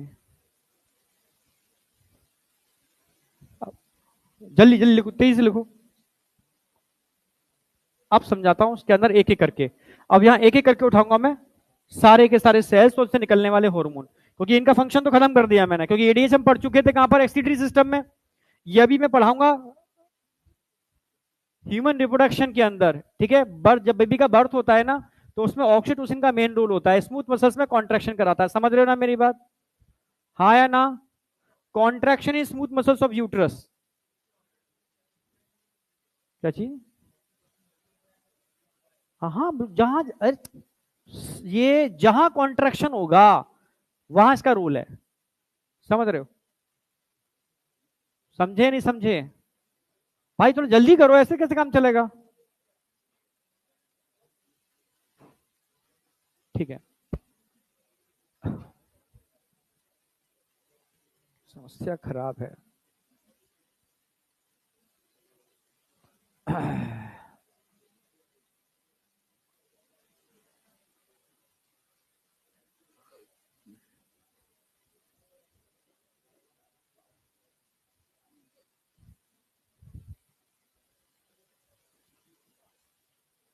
कितने रह गए?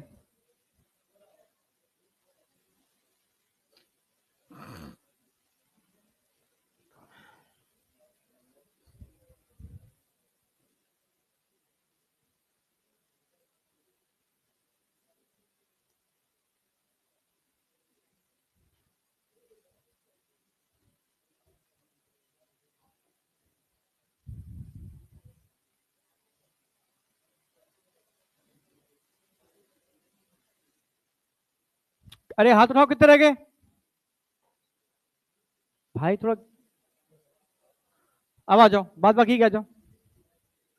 हम बात कर रहे हैं पिट्यूटरी की, किसकी बात कर रहे हैं? पिट्यूटरी की। कौन सी पिट्यूटरी है? एंटीरियर और पोस्टीरियर? एडिनो हाइपोफाइसिस को आगे का पार्ट होता है, न्यूरो हाइपोफाइसिस पीछे का होता है, पर न्यूरॉन से मिलकर बना होता है। दो पार्ट में डिवाइड कर दिया, distalis and intermedia. Intermedia is a part of anterior pituitary, समझ गए ना मेरी बात? यहाँ कुछ सेल्स मिल रहे हैं, सोमैटो, थायरो, कॉर्टिको, गोनाडो, लैक्टो, ठीक है। ये ट्रॉफिक सेल्स हैं, तो इन हार्मोन को बनाने का काम करते हैं। तो एंटीरियर पिट्यूटरी के हार्मोन कहां बन रहे हैं? एंटीरियर पिट्यूटरी में। पोस्टीरियर पिट्यूटरी के हार्मोन कहां बन रहे हैं? हाइपोथैलेमस में। कोई डाउट? इनके फंक्शन लिखाने वालों, इनके फंक्शन साथ साथ लिख दिए हैं।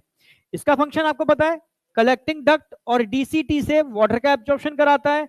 ये स्मूथ मसल्स में कॉन्ट्रेक्शन कराता है, जो बर्थ को इजी करता है। और मेमोरी ग्लैंड के अंदर भी रिलीज होता है, जो क्या करता है?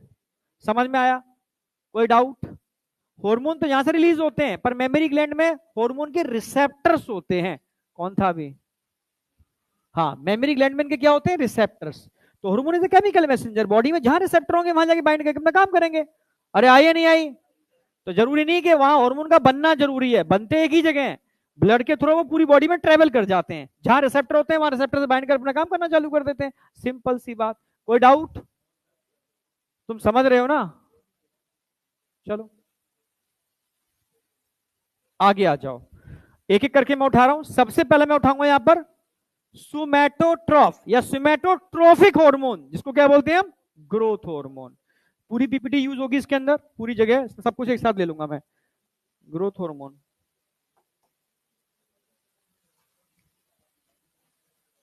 Number one.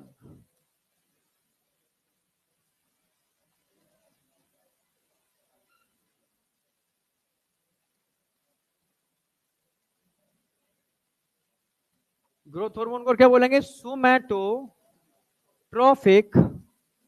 हार्मोन।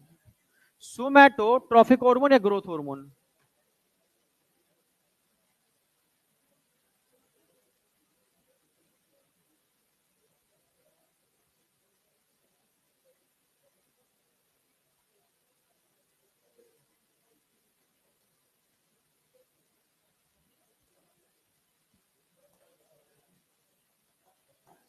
भाई क्या काम करते हैं? अच्छा बताओ, आपकी ग्रोथ जिनकी हाइट पूरी है, ठीक है, जैसे इनकी 5, जैसे इसी की है, कितनी होगी तेरी? 5, 6 हो चुकी है, पार हो गई है भाई, बहुत बढ़िया। अब तुम्हें क्या लग रहा है इसके अंदर ग्रोथ हार्मोन निकल रहे होंगे? मान लो किसी की हाइट 6+ है, इसकी है मान लो, ठीक है। हाँ क्लास में, हाँ मान रहा हूँ भाई, मेरी भी है, मेरी भी आवाजें आएंगी अभी, ठीक है। वो सामने बैठा था इसलिए निकल गया। बहुत सारे बच्चे हैं जिनकी हाइट 6+ है, वो पीछे बैठा है, ठीक है, देखो यहाँ इसके बगल में बैठा है, यहाँ भी देखो ये, ठीक है, 2-4 तो यहाँ बैठे होंगे। हाँ समझ रहे हो ना? हाँ समझ गए? समझे नहीं समझे? गर्ल्स की 5 फुट 6 इंच बहुत ज्यादा हाइट मानी जाती है, समझ रहे हो? इधर आ जाओ। है, गर्ल्स की एवरेज हाइट कितनी होती है? 5, 5'1", 5'2". रक्षाबंधन निकल गया है? अरे यार,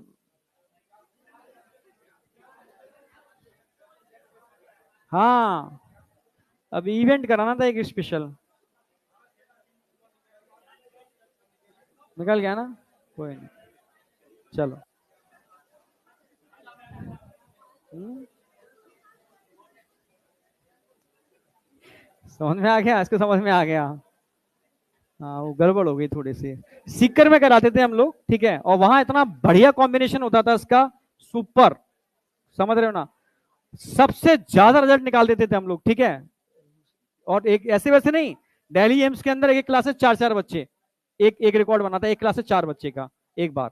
तो वो चीजें हैं, एकदम फोकस होना चाहिए, अपना फोकस कहां पर है, समझ रहे हो? अब यहां आ जाओ, इधर आ जाओ सारे के सारे। अगर हाइट किसी की पूरी हो चुकी है तो ऐसा लगता है कि उसके अंदर ग्रोथ हार्मोन का कोई रोल नहीं है, पर ग्रोथ हार्मोन का रोल आपका लेट एज तक है। कोई ग्रोथ हार्मोन जरूरी हाइट बढ़ाने के लिए काम आ रहे हैं, आपके बॉडी में कार्टिलेज, आपके बोन, बॉडी के जितने भी टिश्यूज होते हैं उनको रिपेयर कर रहे हैं, उनकी ग्रोथ को कंट्रोल कर रहे हैं, क्योंकि ग्रोथ हार्मोन, समझ रहे हो ना मेरी बात? तो ग्रोथ हार्मोन का काम क्या होता है? एक तरीके से ग्रोथ स्टिमुलेटिंग फैक्टर होते हैं जो यहां से निकलते हैं और जाके अलग अलग है, कार्टिलेज की ग्रोथ को कंट्रोल कर रहे हैं, बोन की ग्रोथ को कंट्रोल कर रहे हैं, रिपेयर कर रहे हैं, डैमेज को सही कर रहे हैं। आप समझ रहे हो ना मेरी बात? उनको कंट्रोल कर रहे हैं। तुम समझ पा रहे मेरी बात? ही समझ पा रहे? तो ऐसा नहीं है कि किसी के अंदर ग्रोथ हार्मोन नहीं निकल रहे तो उसकी हाइट नहीं बढ़ेगी, उसकी बॉडी के रिपेयर सिस्टम भी बेकार हो जाएंगे, ठीक है। तो ग्रोथ हार्मोन का निकलना बहुत जरूरी है, ठीक है, एक बात समझ में आ गई। तो ग्रोथ हार्मोन करते क्या है हमारी बॉडी में? कार्टिलेज, बोन, बॉडी टिश्यू की ग्रोथ को कंट्रोल करते हैं with the help of growth stimulating factor. जब ग्रोथ को कंट्रोल कर रहे हैं तो नो डाउट उसके लिए एनर्जी भी चाहिए। एनर्जी चाहिए तो एनर्जी कहां से आएगी? भाई फैट, प्रोटीन, कार्बोहाइड्रेट के मेटाबॉलिज्म को कंट्रोल करना होगा, समझ रहे हो? जब छोटा बच्चा होता है, तेजी से उसकी ग्रोथ बढ़ रही होती है, तो उसके अंदर ग्लूकोज का लेवल बहुत ज्यादा चाहिए होता है, और ग्लूकोज का लेवल ज्यादा कहां से आएगा? फैट और कार्बोहाइड्रेट का ब्रेकडाउन ज्यादा बढ़ेगा, समझ रहे हो? और जरूरत पड़ने पर प्रोटीन का भी ब्रेकडाउन बढ़ेगा, ठीक है। तभी तो कहते हैं छोटे बच्चे का अगर ब्लड ग्लूकोज लेवल देखोगे तो ऐसा लगेगा उसको डायबिटीज हो गई, पर एक्चुअल में उसको डायबिटीज नहीं हुई है, उसका ग्रोथ हार्मोन का लेवल बढ़ा हुआ है। इसको डायबिटोजेनिक इफेक्ट बोलते हैं, डायबिटीज जैसा इफेक्ट। एक बेहतरीन क्वेश्चन है, नीट में अभी तक पूछा नहीं गया, ठीक है। सोच रहे हो तुम दोनों पीछे, इधर उधर जितने बैठे हैं? अगर मैं तुमसे कहूं कि अगर ग्रोथ हार्मोन का लेवल बढ़ जाए तो ब्लड ग्लूकोज लेवल बढ़ेगा घटेगा? थायरोक्सिन का लेवल बढ़ जाए, ब्लड ग्लूकोज लेवल बढ़ेगा घटेगा? बढ़ेगा, घटेगा ना? तुक्का मार रहे हो, बढ़ेगा, ठीक है। अगर, सुनो मेरी बात, सुनो, ग्लूकागॉन का लेवल बढ़ जाए, ब्लड ग्लूकोज लेवल बढ़ेगा घटेगा? बढ़ेगा। बड़े वाले हाथ उठाओ, बढ़ेगा हाथ उठाओ, घटेगा हाथ उठाओ, बढ़ेगा। तुम सब रट्टा मारते हो, समझा रहा हूं मैं। ग्लूकागॉन ब्लड ग्लूकोज लेवल बढ़ाता है और इंसुलिन ब्लड ग्लूकोज लेवल घटाता है। अच्छा, स्ट्रेस हार्मोन होता है कॉर्टिसोल, स्ट्रेस हार्मोन का लेवल बढ़ेगा, ब्लड ग्लूकोज लेवल बढ़ेगा घटेगा? बढ़ेगा। ये सारे हार्मोन डायबिटोजेनिक इफेक्ट के लिए रिस्पॉन्सिबल होते हैं। अभी तक ऐसा क्वेश्चन नहीं बना, बन सकता है। Which of the following hormone, ठीक है, रिस्पॉन्सिबल फॉर डायबिटोजेनिक इफेक्ट, तो उसमें करीब 10-15 हार्मोन लिख देंगे, ढूंढने होंगे कौन कौन से डायबिटोजेनिक इफेक्ट के लिए रिस्पॉन्सिबल होंगे। समझ में आ गया? 4 तो मैंने अभी बता दिया आपको, ग्रोथ हार्मोन, थायरोक्सिन, थायराइड से निकलता है, ठीक है। ग्लूकेगॉन तीसरा हो गया, चौथा कॉर्टिसोल। आई या नहीं आई? ये ध्यान रखना, बहुत बेहतरीन क्वेश्चन बनते हैं और अच्छे अच्छे बच्चे गड़बड़ करके आते हैं। तो 3 पॉइंट तो यहां लिख लो, इधर मैं डिसऑर्डर लिखाऊंगा आधे में ये लिखा रहा हूं, ठीक है। यस, ग्लूकेगॉन बढ़ाता है, इंसुलिन घटाता है, सोमैटोस्टेटिन इनहिबिट करता है दोनों के सीक्रेशन को, ठीक है। तो इधर तो लिख लूंगा डिसऑर्डर,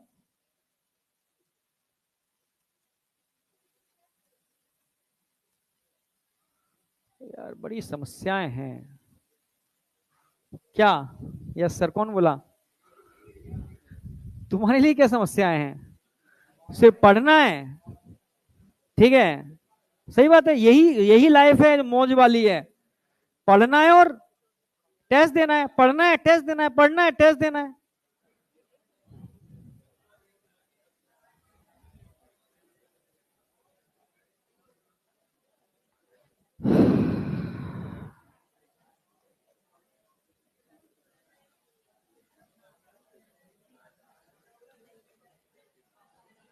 चलो,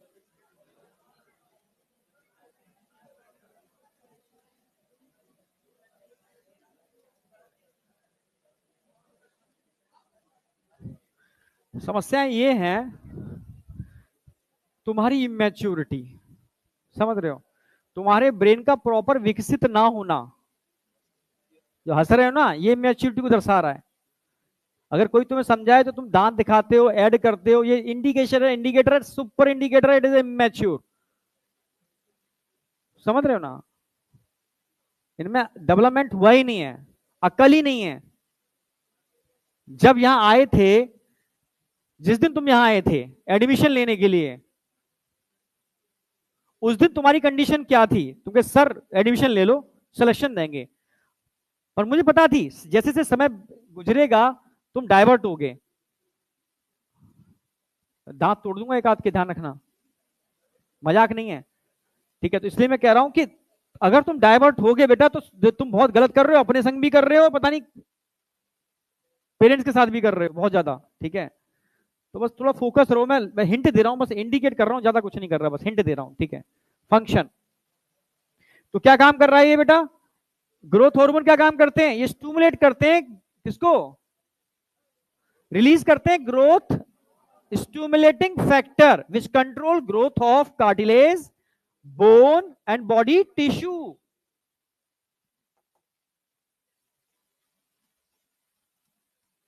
रिलीज 11th कंप्लीट होते ही फिर तुम्हारी मैं खिंचाई करना चालू करूंगा, चाहे तुम यहां आना या मत आना।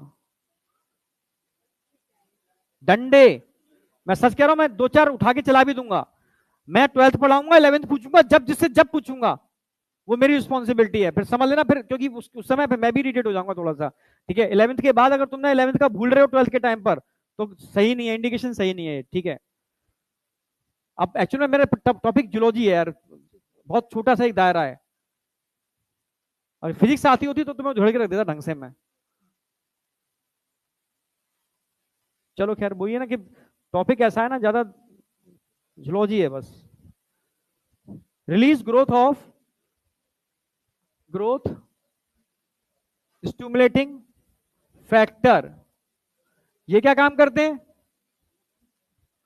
और फिजिक्स में पीछे मात खा गए ना तो गड़बड़ हो जाएगी, ध्यान रखना, ठीक है। और केमिस्ट्री में तुम जो बता रहे हो ना, अगर ऐसा हो गया तो भी गलत बात है, ये मुंह टेढ़ा करने से काम नहीं चलेगा। कोशिश करोगे, ईमानदारी से करोगे तो गड़बड़ होगी नहीं, ठीक है। और दिवाली की जस्ट बाद सर्वे सर भी आ रहे हैं, बोल दिया मैंने उनको, सर मैं दिवाली की बात आ रहा हूँ, मेरे बच्चे थोड़ा डाउन जा रहे हैं केमिस्ट्री में, देख लो, ठीक है। सबको बोल दिया है मैंने, केमिस्ट्री के अंदर कहीं मुझे 19 नहीं चाहिए, बोल सबको दिया है। अब सब कहाँ कहाँ देखेंगे, क्या देखेंगे, पर रिलीज, अच्छा यार क्या लिख दिया मैंने?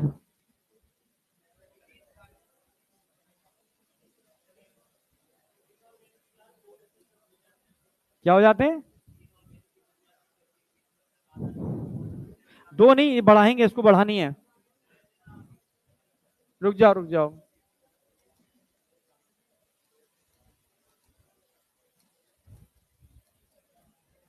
Release growth stimulating factor. अगर ग्रोथ स्टिमुलेटिंग फैक्टर की बात करते क्या है growth stimulating factor? Control growth of, किसकी ग्रोथ? कार्टिलेज,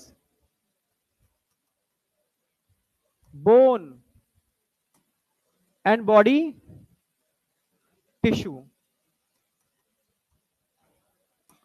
इसके अलावा और क्या काम करेंगे ये?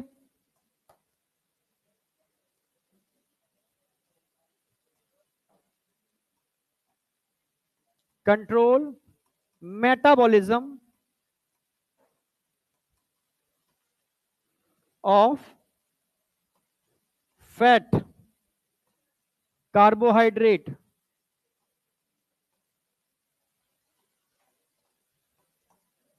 And protein. Increase growth hormone, ये क्या करते हैं? Increase blood glucose level. इसका मतलब क्या है? It is also called diabetogenic effect.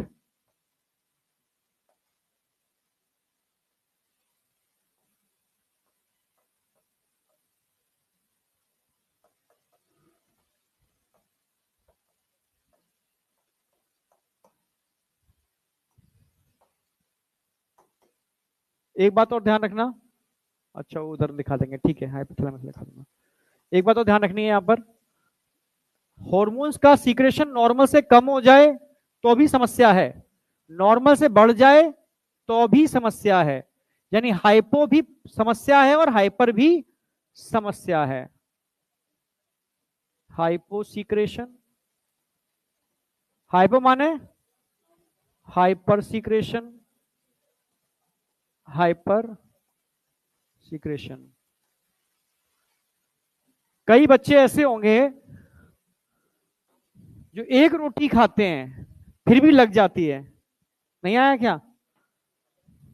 कई बच्चे ऐसे हैं, समझ रहे हो, जो पूरा पूरा आटा खत्म कर देते हैं, समझ रहे हो, कहां जा रहा है पता ही नहीं शरीर के अंदर, मतलब पूरा का पूरा खा जाते हैं 10-10 रोटी और शरीर में लगी ही नहीं है, कहां चली जा रही है समझ में नहीं आ रहा। समझ रहे हो नहीं समझ रहे हो? समझ रहे हो? हाँ हाँ, चलो। तो सीधी सी बात है, कहीं ना कहीं कुछ गड़बड़ है। गड़बड़ क्या है? नहीं, गड़बड़ क्या है? या तो बीएमआर बहुत स्लो हो गया है या बीएमआर बहुत फास्ट हो गया है। बीएमआर स्लो हो गया है, इसकी वजह से क्या हो रहा है, जो भी प्रोसेस हो रही है बॉडी में बहुत धीमी हो रही है, तो वो ग्लूकोज यूटिलाइज नहीं हो पा रहा, जो खा रहे हो वो सीधे फैट में कन्वर्ट हो रहा है। या बीएमआर इतना ज्यादा हो गया है, मतलब तुम जो खा रहे हो वो हीट की फॉर्म में लॉस हो रहा है, मतलब साइकिलें चल रही हैं, बहुत तेज चल रही हैं, हीट जनरेट हो रही है उसकी वजह से और वो लॉस हो रही है। नहीं आया क्या? तो जिनका बीएमआर ज्यादा होता है उनका बॉडी टेम्परेचर नॉर्मल से थोड़ा सा बढ़ा हुआ होता है, जिनका बीएमआर कम होता है उनका बॉडी टेम्परेचर नॉर्मल से थोड़ा सा नीचे होता है। नहीं आया क्या? ऐसे छूने से नहीं मालूम पड़ता है तुम छू रहे हो।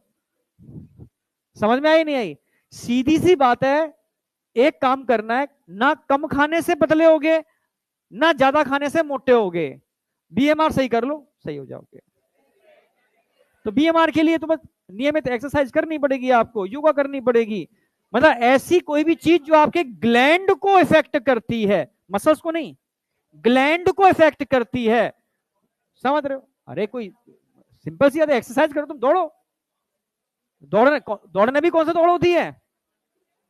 ठीक है, तुम कुछ नहीं जानते हो तो दौड़ लगाओ, जानते हो तो सूर्य नमस्कार कर लो। समझ रहे हो? सुबह 5 किलोमीटर दौड़ लगा लो, सब सारी सारी ग्लैंड एक्टिवेट हो जाएंगे। अरे इधर आ जाओ।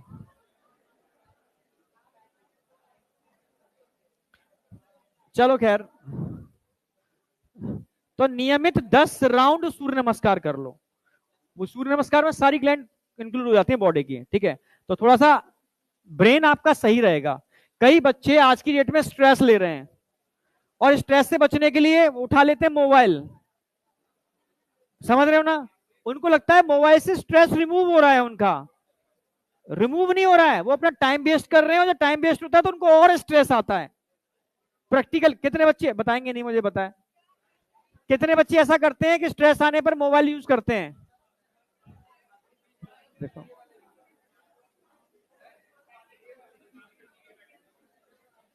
सच बताओ सच, अब देख लो कितने बच्चे हैं। यार बैठो, मैं इसी वजह से परेशान हो रहा था, तो अभी कहता परेशान हो रहा हूँ। बहुत बुरी स्थिति हो रही है बच्चों की, बहुत बुरी स्थिति। बच्चा सही है, बच्चे की मतलब तुम सही हो, तुम्हारा दिमाग सही है, पर तुम्हारा दिमाग ट्रैक पर सही नहीं चल रहा, वो ट्रैक तुमने चेंज कर दिया है। अब ट्रैक क्यों चेंज हो रहा है मैं समझ नहीं पा रहा, ठीक है। मैं इसलिए कहता हूं इसमें एक पावरफुल चीजें काम करती है, जैसे जो कह सकते हैं ना आध्यात्मिक चीजें हैं। आप किसी भी रिलीजन को बिलोंग करते हो, उसमें एक अध्यात्म होता है, अध्यात्म समझते हो ना, गॉड से अटैचमेंट। जब तुम डाइवर्ट होते हो ना, तो वो चीज तुम्हें हेल्प करती है सही ट्रैक पे लाने के लिए। इसलिए तुम्हें समझाया जाता है, तुम्हारे जो बड़े लोग हैं, मम्मा पापा जो भी हैं, ठीक है, कहते हैं कि बेटा तुझे ये करना है, ठीक है, तू मंदिर जाया कर, तू ये किया कर, तू नमाज पढ़ा कर, तू थोड़ा चर्च जाया कर, थोड़ा गुरुद्वारे में मत्था टेकने जाया कर। बेटा बात सिर्फ इतना है कि तुम सही ट्रैक पे चलो, और कुछ नहीं है, सही ट्रैक पे चलो, बस ये है इतना। वो तुम क्योंकि सब कुछ है तुम्हारे पास, ट्रैक पे सही नहीं चल रहे हो तुम। आ जाओ इधर। और गड़बड़ कर रहे हो, मैं पहले कह दे रहा हूं गड़बड़ कर रहे हो, अब तुम नहीं बता रहे हो, बात अलग, गड़बड़ कर रहे हो। हाइपो सीक्रेशन क्या होता है? हाइपो माने अगर कोई बच्चा बढ़ रहा है, अचानक से उसकी बॉडी से ग्रोथ हार्मोन का सीक्रेशन कम हो जाए, तो ग्रोथ होगी उसकी? नहीं। मिड गेट, छोटे बच्चों की मतलब उनकी बात करो जो बोने होते हैं। बोने समझ गए ना मेरी बात? हाँ, 2.5 फीट, 2 फीट, 3 फीट की जो हाइट होती है, उनको बोलते हैं मिड गिट। मिड गिट समझते हो? सर्कस के बोने, मिड गिट समझते हो? पर मिड गिट मेंटली बहुत स्ट्रांग होते हैं, ब्रेन से बहुत मजबूत होते हैं, नेचर ने उनको कुछ चीजें गिफ्ट दी हैं, ब्रेन मजबूत दिया है, ठीक है, ये तुम ट्राई कर लेना, ब्रेन से बहुत स्ट्रांग होते हैं। समझ रहे हो? समझ रहे हो ना? अच्छा, एक मूवी थी, उसमें भी दिखाया था, शायद हैरी पॉटर थी, हैरी पॉटर।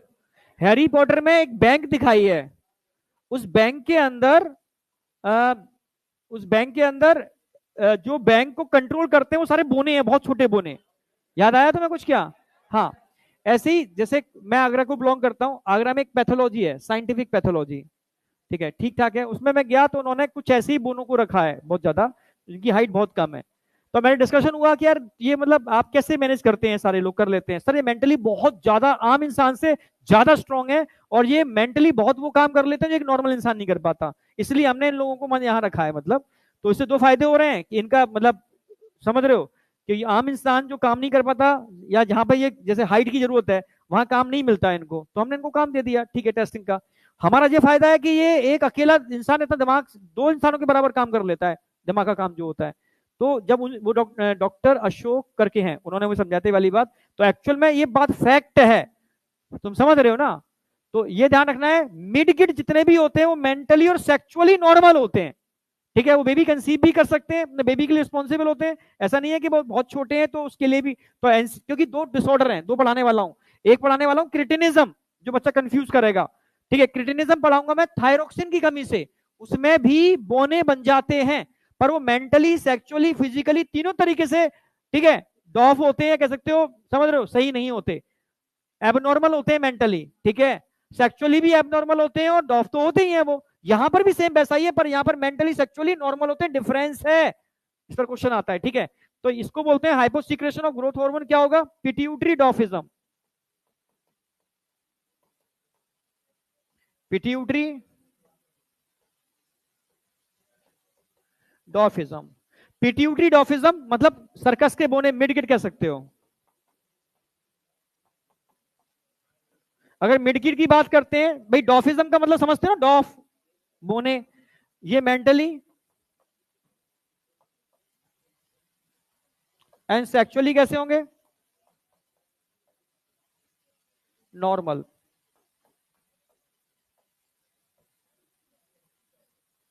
आप समझ रहे हो, ये नॉर्मल होते हैं। हाइपर सीक्रेशन की जब भी बात करूंगा, तो हाइपर सीक्रेशन के अंदर दो बातें ध्यान रखनी है। हाइपर माने ज्यादा, अगर चाइल्डहुड में हाइपर सीक्रेशन हो जाए ग्रोथ हार्मोन का, या एडल्ट में हो जाए, या एडल्ट में हो जाए, दोनों में समस्या है। अगर चाइल्डहुड में दिक्कत आती है तो क्या होगा, एडल्ट में दिक्कत आती है तो क्या होगा, समझना। अगर चाइल्डहुड में दिक्कत आती है तो हाइपर की बात कर रहा हूं, दिक्कत नहीं आती है, ज्यादा सिक्रेशन हो जाए तो हाइट अनकंट्रोल हो जाती है, अनकंट्रोल हो जाती है, अनकंट्रोल हो जाती है, और गाइगेंटिज्म हो जाता है, जिसको हम खली लाइक स्ट्रक्चर बोलते हैं। खली समझते हो ना, अपना इंडिया का खली। हाँ, तो मतलब बहुत ज्यादा हाइट बढ़ जाएगी, जेंट हो जाएगा। गाइगेंटिज्म मतलब जेंट स्ट्रक्चर। जैसे तुम हाइट बढ़ चुकी है, मान लो तुम, जिनकी हाइट बढ़ी हुई है, इनके अंदर सपोज हाइट बढ़ गई है, ठीक है, गलती से, ठीक है, तुम्हें लगा कि और हाइट बढ़नी चाहिए, तो मार्केट में कैप्सूल्स आते हैं, long look, step up. Yes sir, कौन था? नॉलेज होना अच्छी बात है, ठीक है, क्योंकि इनका ऐड एक जमाने में बहुत ज्यादा हुआ था, बहुत ज्यादा ऐड किया था इसका, इतना ज्यादा किया था, साइड इफेक्ट आए। साइड इफेक्ट क्या है, आप अगर बिना डॉक्टर की कंसल्टेंसी से इन चीजों को लेते हो, ये ग्रोथ स्टिमुलेटिंग फैक्टर के सीक्रेशन को बढ़ा देते हैं बस। अब तुम्हारी हाइट बढ़ चुकी है, तुम्हारी जो एपिफाइसिस कार्टिलेज है फ्यूज हो चुकी है, अब बोन की ग्रोथ तो होगी नहीं कि फ्यूज हो गई, कार्टिलेज बोन में कन्वर्ट हो गई है, तो अब क्या होगा, तुमने टैबलेट लिए, ग्रोथ स्टिमुलेटिंग फैक्टर बढ़ गए, इन्होंने जाकर के ग्रोथ बढ़ानी चालू कर दी, अब नॉर्मल ग्रोथ नहीं होगी, अब क्या होगी, नोज की ये बोन होती है ना, ये साइड में बढ़ जाएगी। अरे समझ रहे हो प्रैक्टिकली, टेल बोन जो होती है,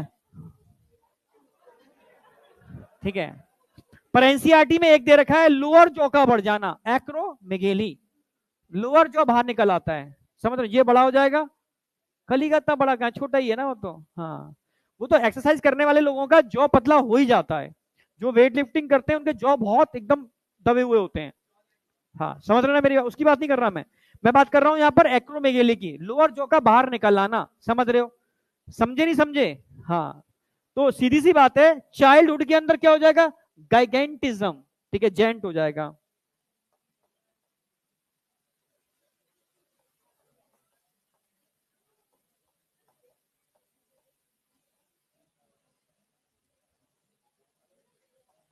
एक्रोमेगेली और गाइगेंटिज्म, कोई डाउट? कंप्लीट है। अब यहां तक किसी कोई डाउट है? अब मैं तेजी से एंटी पिट्यूटरी के सारे हार्मोन एक एक लाइन के लिख रहा हूं मैं, नहीं नहीं, सवा सवा दो पे छोड़ूंगा, अभी नहीं, सवा दो पे, इसको नोट कर लो, हो गया? चलो, अब अगली स्लाइड में तेजी से लिखोगे भाई, एक एक हो गया ना हमारा ग्रोथ हार्मोन, नंबर टू, एक एक लाइन के हैं, number two thyroid stimulating hormone. ये बैक कैसे बैक हो रहा है पीछे, मैं पीछे वालों को समझा रहा हूं बेटा, ये पीछे वाले क्या करते हैं, ठीक है, इनको लगता है, ये कबूतर होता है, कबूतर अपनी आंखें बंद कर लेता है, कबूतर की तरह, कबूतर आंखें बंद कर लेता है, उसको लगता है अब दुनिया मुझे नहीं देख पा रही है, कबूतर को लगता है दुनिया, उसने आंखें बंद कर ली, उसको नहीं दिख रहा, पर लग रहा है दुनिया उसको नहीं देख पा रही है। मैं सबके लिए नहीं बोल रहा हूं, समझ रहे हो, आगे वाले भी होते हैं ऐसे, समझ रहे हो, पर मोस्टली पीछे वाले ज्यादा होते हैं जो अपने को कबूतर समझते हैं, ठीक है, क्योंकि मैं एक्चुअल में इन लोगों के वो कमेंट भी देखता हूँ, सारे लिखते हैं, फीडबैक देते हैं, वो रिस्पॉन्सिबिलिटी पढ़ना किसका क्या चल रहा है, होते हैं, चीजें आती हैं, ठीक है, कुछ चीजें हैं हम लोग डिस्कस करते हैं सारी सारी। तो पीछे वाले कहते हैं हम क्लासरूम बहुत बड़ा है, मैंने तुम्हें दिखा बताया था ना क्लासरूम बड़ा है बेटा, ठीक है, तुम क्यों लिए फिर एडमिशन, सर पीछे बैठते हैं, फिर मैंने आज उठा के बिठाने की कोशिश कर रहा हूँ मैं इनको, ठीक है, नहीं बैठेंगे पीछे, समझ रहे हो, सॉरी आगे नहीं बैठेंगे, पीछे ही बैठेंगे, खाली पड़ी है सीटें पर आगे नहीं बैठेंगे, पर कमेंट लिखेंगे उसके अंदर, समझ में आया? मैं इतना कहना चाह रहा हूं कि इंसान क्या है, जैसे मैं कोटा में था, बच्चा अपने पेरेंट्स को गलत गलत कह रहा है कि उन्होंने हम अच्छे स्कूल में नहीं पढ़ाया इसलिए सिलेक्शन नहीं ले पा रहे हैं, आज हम, हमारे बेस बहुत कमजोर है, मम्मी पापा ने ढंग से नहीं पढ़ाया हमें।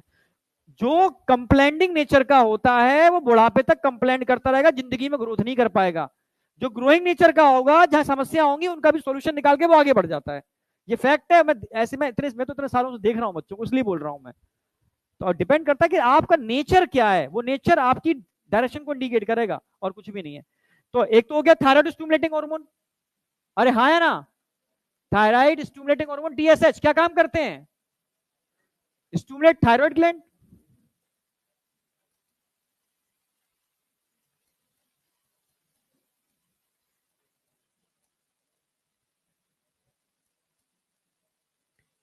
और थायराइड ग्लैंड क्या रिलीज करती है? Release T3 and T4। क्या होते हैं T3 T4? थायरोक्सिन। और ये क्या काम करते हैं? इंक्रीज करते हैं या कंट्रोल करते हैं, control BMR, basal metabolic rate. तेजी से लिख डालो इसके, तो बस नाम बोलते जाओ, मैं लिखा था, मैं जा रहा हूं। अगला बोलो, एडिनो कॉर्टिकोट्रोफिक हार्मोन। ये क्या काम करेगा? एडिनो कॉर्टिकोट्रोफिक हार्मोन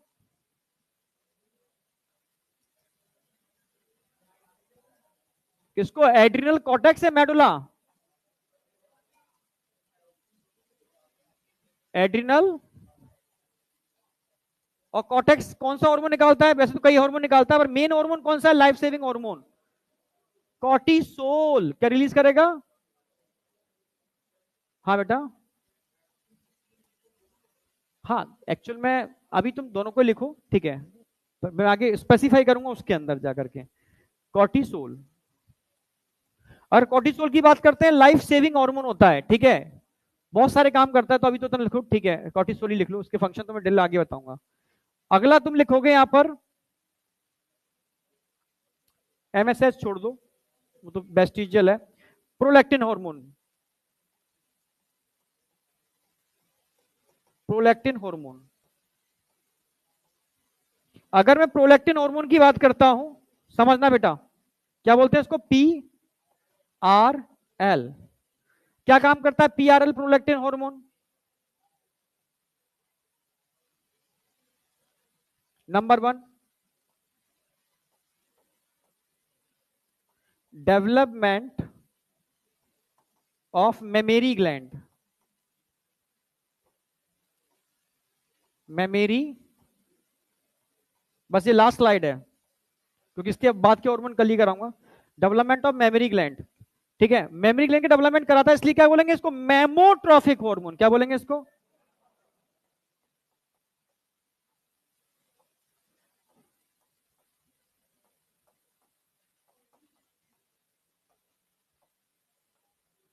एक काम और करता है, formation of milk, so it is called lactogenic hormone. Formation of milk, so it is also called lactotrophic hormone.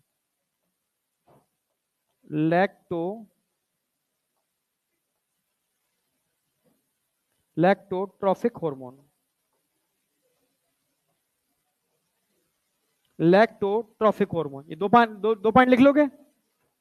अरे हाँ या ना?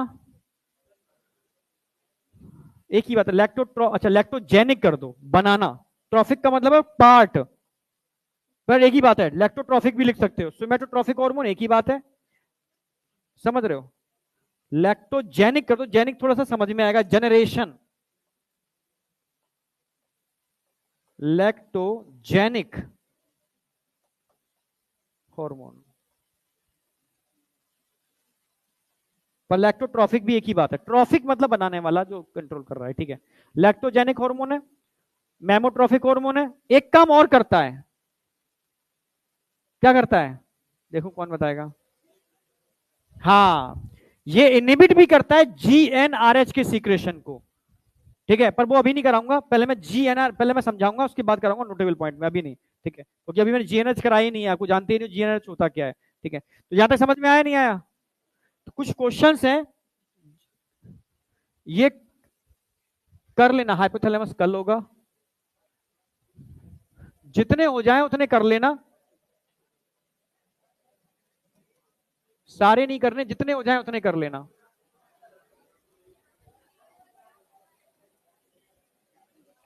फिफ्टीन क्वेश्चन होंगे टोटल, है ना? 15 है, ठीक है, रह गया ये